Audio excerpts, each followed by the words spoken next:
Hello and welcome. सबसे पहले तो आप लोग जब रोहित शर्मा अपना कूल लूज करते हैं फील्ड के बीच में तो मीम्स बनाना बंद कीजिए। क्यों? क्योंकि मैंने पिछले 12 सालों में जब से विराट कोहली ने कप्तानी ली थी टेस्ट क्रिकेट में उसके बाद तक टीम इंडिया को इस तरीके से परफॉर्म करते हुए बिल्कुल नहीं देखा है। जी हाँ, अगर मैं बात करूं कप्तानी की, अगर मैं बात करूं यहाँ पर पकड़ के रखने की सामने वाली टीम को, कि सामने वाली टीम के अंदर एक खौफ बना रहे, वो मुझे इस टेस्ट सीरीज में नजर नहीं आया और आपको भी नहीं आया। लगातार 2 टेस्ट मुकाबले हारे हैं और घर पे कोई सीरीज हारी है 12 साल बाद भारत। और इस तरीके से हारना, मिचेल सेंटनर को ना पढ़ पाना, एजाज पटेल को ना पढ़ पाना, जबकि आपके हिसाब की विकेट बनाई जा रही है। अश्विन, सुंदर, जडेजा के होने के बावजूद भी अगर ओवर पावर कर जाते हैं यहाँ पर मिचेल सेंटनर, एजाज पटेल और ग्लेन फिलिप जैसे गेंदबाज, तो शायद टीम इंडिया ओवर कॉन्फिडेंस में थी। जी हाँ, जब आप प्रेस कॉन्फ्रेंस में कहते हैं कि हम 400 बना लेंगे, हम गेंदबाजी भी उसी तरीके से करेंगे, तो आपको वो रिस्पॉन्सिबिलिटी बन जाती है कि आपके जो मेन पेसर हैं, चाहे वो जसप्रीत बुमराह हो, आकाशदीप हो, चाहे वो पिछले मुकाबले में सिराज हो या फिर इस मुकाबले में हो जडेजा, जिन्होंने,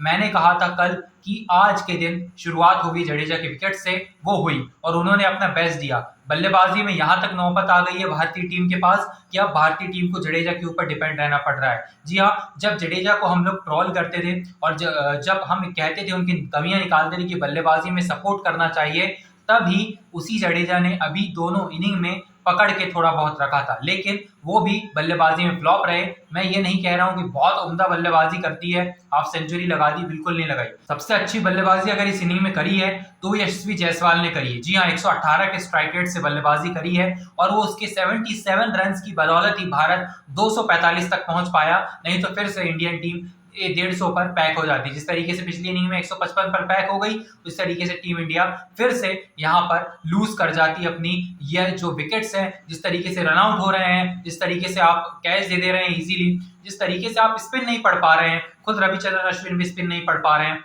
विराट कोहली स्पिन नहीं पढ़ पा रहे हैं, तो ओवरऑल टीम इंडिया की जो परफॉर्मेंस थी इस दोनों मैचेस में वो जीरो रही है। क्यों? क्योंकि टीम इंडिया ने जो 12 साल में स्टैंडर्ड सेट कर लिया था घर पे, उसको देखते हुए तो जीरो ही है ये परफॉर्मेंस।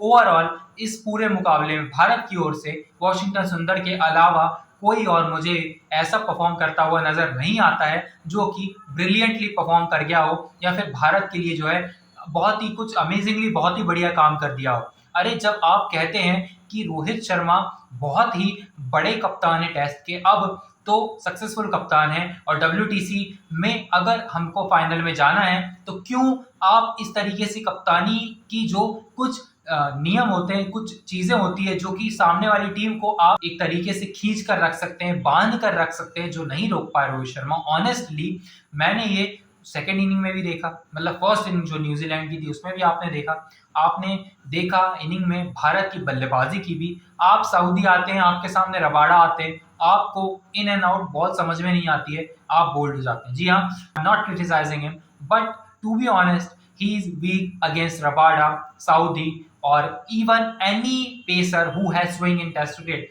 अगर बात करूं टेस्ट क्रिकेट में स्विंग की, हाँ, मार्कवुड के पास है, क्रिस वोक्स के पास है, हमने वहां पर उतना जो है कम प्रदर्शन नहीं देखा था जितना इस सीरीज में देख लिया है टीम इंडिया का ओवरऑल।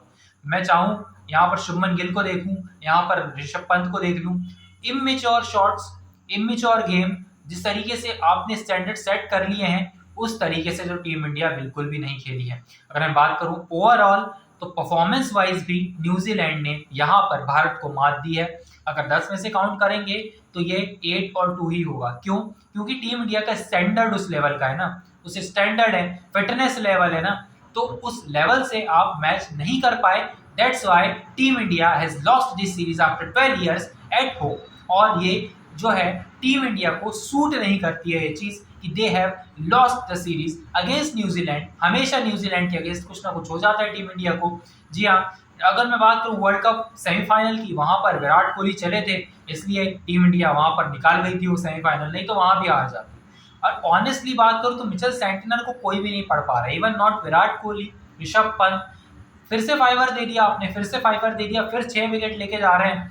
तो ये किस तरीके की क्रिकेट है? ये गौतम गंभीर के जो है ड्यूरेशन में कोचिंग के किस तरीके की क्रिकेट अब जो है बीजीटी में खेली जाएगी, जबकि नीतीश कुमार रेड्डी को आप इंक्लूड कर लेते हैं। आप इंक्लूड कर लेते हैं वहाँ पर गेंदबाज को, हर्षित राणा को, आप यहाँ पर अभिमन्यु ईश्वरन को भी इंक्लूड कर लेते हैं। चलिए ठीक है, आपने इंक्लूड कर लिया, लेकिन किस बेसिस पे इंक्लूड किया है? क्या वो टर्म्स हैं जिस बेसिस पे यहाँ पर वो परफॉर्म करने वाले हैं बीजीटी में? क्या वहाँ पर कमी खलने वाली है भारत में किसी और बल्लेबाज की? Cheteshwar Pujara, honestly, Ajinkya Rahane, honestly. लेकिन अगर मैं बात करूँ यहाँ पर टीम इंडिया का जो टॉप ऑर्डर है वो सेटल्ड अब नहीं दिखाई दे रहा है यशस्वी जायसवाल के अलावा। शुभमन गिल हो, रोहित शर्मा हो, विराट कोहली हो, कोई फॉर्म में नहीं। ऋषभ पंत फॉर्म में थोड़े बहुत है, वो इमेच्योर शॉट खेल के आउट हो जाते हैं। सरफराज खान के ऊपर आप पूरा प्रेशर नहीं डाल सकते, वो यंगस्टर है। उसके नीचे आप आ जाते हैं तो हार्दिक पांड्या को आपने इंक्लूड नहीं किया हुआ है फिलहाल। लेट्स सी क्या होता है बॉर्डर गावस्कर ट्रॉफी में, क्योंकि अगला मैच तो किसी भी मतलब का नहीं है। पॉइंट्स के हिसाब से आपको जीतना चाहिए, WTC के आपको फाइनल में जाना है तो ज़रूर। सो ओवरऑल अगर बात करूं, टीम इंडिया बैकफुट पे ही रही है इस टोटल टेस्ट मैच में, और टीम इंडिया को अब फ्रंट फुट पे आना होगा थोड़े बहुत पॉइंट अगर अर्जित करने हैं। और बॉर्डर गावस्कर ट्रॉफी का मैच जो है, हर मैच, हर मुकाबला जो है यहाँ पर क्लीन स्वीप करना होगा। Thank you so much for watching. I will meet you next video. Till then